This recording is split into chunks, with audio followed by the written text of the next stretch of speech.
Hello everyone, and welcome to Module 3. Today we are going to continue our discussion of theory. And so with that, we're going to be talking about what is known as social reaction theories. We're going to talk about social development theories. So let's go ahead and jump in. First, with social reaction theory, probably the most common social reaction theory is known as labeling theory. And there's an old adage in the prison system that says there's no such thing as an ex-con. Now that's as it applies to adults, where we know that once you've been labeled a felon, it's really, really hard to get rid of that, what we call tag. And tagging is the process of giving someone a label. And so with label theory, and one of my favorite quotes is to remember to label the behavior, not the child. So rather than saying, you are bad for biting, saying biting is bad and something that we don't want to see. And so make sure we always label the behavior, not, you are bad for lying, just, label the behavior. Lying is bad. So please, please don't lie. Within that labeling theory, we have what is known as primary deviance and secondary deviance. So basically primary deviance is referring to that initial act of delinquency. And so a lot of times it's based out of impulse or perceived need. Mom wouldn't buy me that new Xbox game, and so I stole it. And so that's primary deviance. Secondary deviance really has a different level of motivation. It's basically, with primary deviance, once we've given the child the label of a delinquent, we know that sometimes they will internalize that label and now believe that that's what they are, and so will commit more crime based on the label that we gave them from that primary deviance.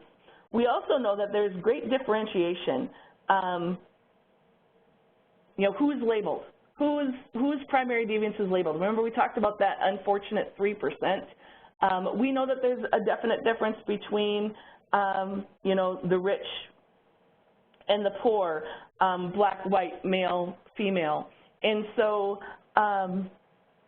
differential labeling is alive and well. And so those are some of the things that we need to take in consideration with the labeling theory. Ultimately, in response to labeling theory, we really see what we would classify as some radical non-intervention.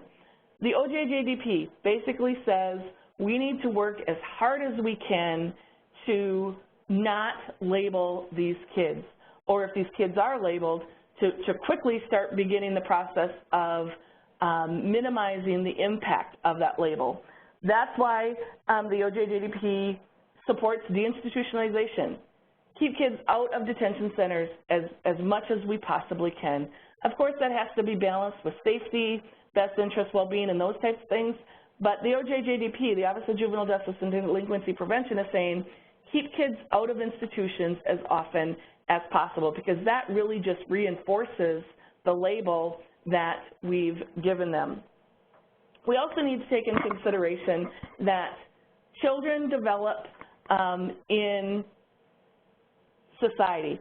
Kids don't grow up in a vacuum. Kids are not isolated from others. And so social development theory really takes a look at how kids develop in a society. We also know that there's lots of things happening in that development. So they're growing up in a community, learning to live in that community, but they're developing emotionally, mentally, academically.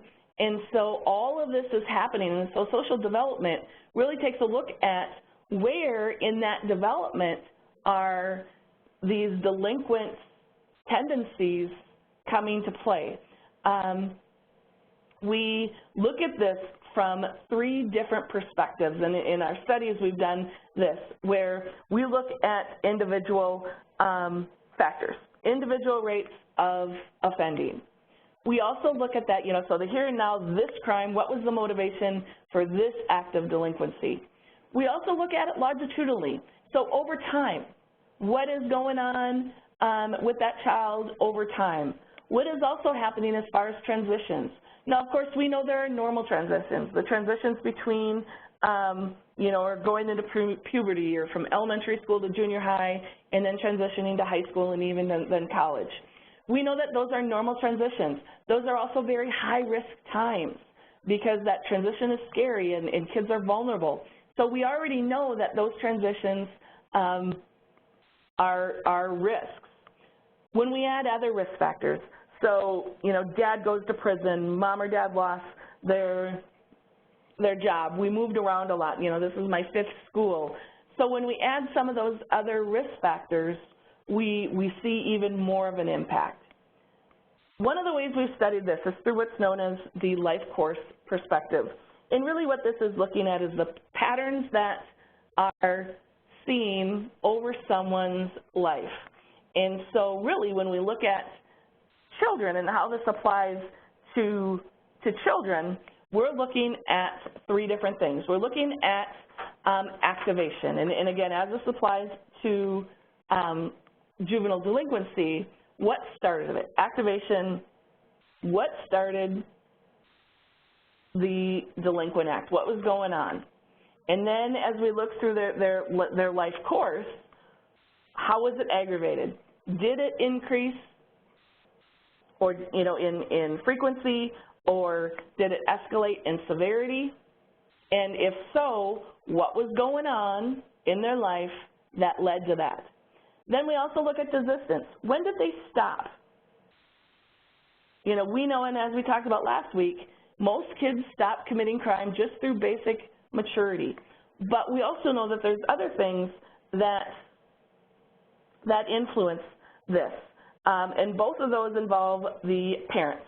So the first factor that influences desistance is poor parental discipline. Lack of responsibility placed back on the child, or accountability through discipline. We also know poor parental monitoring. And again, this ties in with some of the things that we've talked about, low income and poverty, you know, mom having to work three jobs so the kids are left home alone. Lack of parental monitoring can influence desistance. If no one's there watching me, the likelihood of me desisting or stopping is less. We also look at what is known as developmental pathways. And what I think is always interesting is that when we talk about pre-verbal kids, so kids who can't yet talk and say, I am mad because, what do? They're mad. And it's normal to release frustration. Kids who can't say, I am really upset because, what do? They hit, they punch, they kick, they bite. I've seen it all in my house. And what's really interesting to watch these kids develop is once they're able to articulate what's wrong, they don't need to hit and kick and punch. And so we see them develop through this pathway of how to release their frustration. And basically this allows them, I actually have these things on the slide backwards, this allows them to develop their problem-solving skills and their cognitive, their thinking patterns. And okay, I'm frustrated, and here's how I need to deal with that. And so we call these developmental pathways. And ultimately, when we look at this as applied to delinquency, we really kind of see a progression in many of the kids. The first is what is known as authority conflict.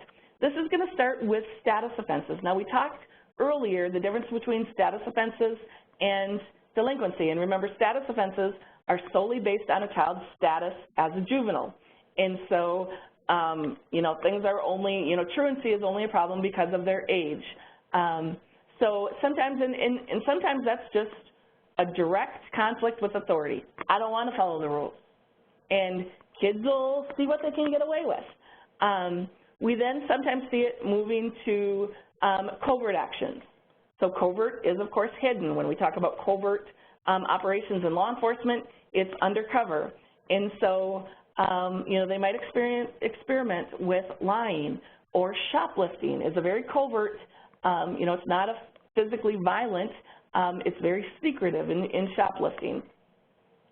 And they, you know, are trying not to get caught. But then we see very overt, you know, bullying, committing crimes of violence, where the likelihood of them getting caught are very, very high. And so sometimes we see these developmental pathways as far as delinquency goes being very different, but we definitely see patterns there. And again, we study this because then we want to know what can we do to prevent it. One of the most interesting studies done is called the Causes and Correlates of Delinquency. And actually this is an ongoing study, and it was a longitudinal cohort study. And so basically it looks at youth, so it studies like youth born in an age group, and sometimes based on city, and then follows them through, you know, the next several years. And what's really interesting about this is it's looking at the youth themselves, how their family and what is happening to their family, how their school is and how their school is changing through these years, how their friends are developing and changing, as well as their communities. And again, although this study, as I said, is ongoing, we're already collecting some really, really good data, and we're already utilizing this data. Basically, we have found that the more attached to kids, or the more attachment the less attachment kids have to their community, the more likely they're going to be delinquent. Kids who get involved with drugs, have been a victim or witness to violence, and are not seeing success in school. All of those things can lead to delinquency. Kids who have a good group of friends, have a stable family, their parents are involved, and are able to set goals for the future, all lead away from delinquency. And so, again, the study is ongoing, but as I said, the results are already being collected and are being utilized. Another interesting study was specific to Chicago, but it's called the Project on Human Development in Chicago Neighborhoods. Very, very, very similar study. You know, it's looking at individuals and how they develop and evolve in their families and the institutions around them, whether it be school and workplaces, as well as their communities. But one of the things it really looks at is the neighborhood. We know that as neighborhoods change in their social development, their economic development, their political views, and even their cultural norms, we know that all impacts crime rates. We also know that things that happen in our individual lives, circumstances that might change in someone's life, can have amazing impact on you know, their future and ultimately their children's delinquencies. And so this really looks at protective and risk factors. Now these are something that we're going to talk about all quarter long. Protective factors are things that insulate us, that buffer, that containment theory. So protective factors are things, positive things in our life. Risk factors are just that. They're negative influences. And ultimately, one of the things that this study has shown is that the more we can increase protective factors and reduce risk factors, the less likely our children are to become delinquent. And again, this is an ongoing study, and ultimately the preliminary findings is early intervention.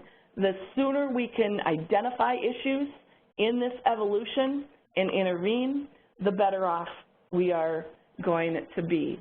So to sum that up, so this is a relatively quick study, a relatively quick presentation. We see already, again, the OJJDP getting involved and really looking at what they call a continuum of care for prevention, saying, you know, it looks at what primary programs. So primary prevention is applicable to everyone. So, for example, the DARE program is an example of primary prevention. DARE is for everyone. All kids go through DARE. But we also need to look at secondary prevention. Basically, these are kids who have been at risk. So in my neighborhood, my community, we don't have a gang problem. And so offering the GREAT program, gang resistance education and training, similar to DARE, only for gangs, doesn't make sense. But for some inner city kids This makes perfect sense. They're at risk, so that's secondary prevention. Tertiary prevention is kids who we weren't able to prevent. These are kids who already committed delinquency, and so what do we need to prevent future delinquency? And so really what this really involves is taking a look at the role of the parents. Remember, discipline and monitoring are both really, really important. There were those two factors that we talked about last week. Building those pro-social bonds. So last week we talked about Hershey's social control theory and the 4 areas in that he or his theory really looked at. And so how can we build those, what he calls pro-social bonds? Some of the challenges or the critics of these types of theories, and we have to be honest, where some kids might not have any of these risk factors and still become delinquent. Some kids have all these risk factors and don't become delinquent. And so it's not one size fits all. These are just some of the patterns that we see. And even when talking about labeling, ultimately it doesn't really, so labeling explains that secondary deviance, but it doesn't explain the primary deviance. So we still have lots of research to do to help understand that role of primary deviance. All right, so let's take a look at the assignments this week. Again, there's reading from the textbook, a journal article, as well as the links. So again, please make sure you read Monday's announcement. The writing assignment this week is one of my favorites. So you are presented with a scenario of David. And so what you need to do is read that scenario, and then ultimately your writing assignment is going to apply restorative justice, and actually it's balanced and restorative justice, to that scenario. Now, balanced and restorative justice is what that journal article is about. And so you're going to need to read the journal article to understand the 3 pillars of BARGE, and you need to apply all 3 to that scenario. Again, read the announcements. It will make more sense. Your writing assignment also needs to incorporate a specific restorative justice program. So make sure you've incorporated that. The discussion this week is going to talk about labeling of juveniles. We've talked about the damage, and so your post needs to talk about that damage, and then also your recommendations for how we can undo that damage. You also have a project assignment this week. You need to develop a thesis statement. Now, ultimately, a thesis statement takes a stand. So first and foremost, so last week you turned in your project topic. I returned that, or I'm in the process of returning those, and I'm giving you feedback on how your topic needs to be revised or how it needs to be more narrowed to maintain a scope. Make sure you review my feedback before you try to develop a thesis statement. Now, ultimately, your thesis statement needs to take a stand. What is your research going to prove? For example, it's going to prove that DARE is the best drug prevention program, or it's going to prove that True Thought is the best programming option for juvenile detention centers. And so this is a persuasive essay. You need to take a stand. Your thesis statement is, what is your research going to prove? And so that is what's due for the project this week. As always, if you have questions, please don't hesitate to ask. Have a great week.